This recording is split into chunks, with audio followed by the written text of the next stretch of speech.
First of all উনি যাদের আইনজীবী ছিলেন, মেহেদী হাসান রাসেল তৎকালীন ছাত্রলীগের সাধারণ সম্পাদক, কুয়েট ছাত্রলীগের, তারপর হচ্ছে মেহেদী হাসান রবিন, টপ যেই হচ্ছে যদি আসামি করা যায় যদি 10-15 জন, তো দেখা যাবে তার মধ্যে 5-7 জনের আইনজীবী ছিলেন শিশির।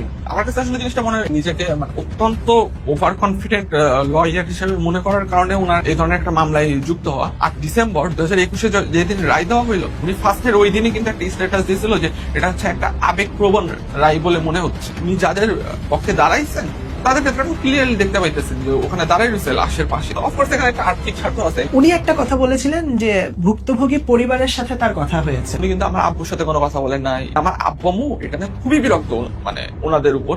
ওই পোস্টটাই আর কি উনি আমাকে হচ্ছে ইনবক্সে দিয়েছিল, বললো যে হচ্ছে তুমি একটু বলো যে জিনিসটা ক্লিয়ার করা হয়েছে। ফার্স্টে বলতেছিলাম যে না, আমি ব্যাপারটা নিয়ে ক্লিয়ার না, আপনি আমার আব্বুর সাথে কথা বলেন।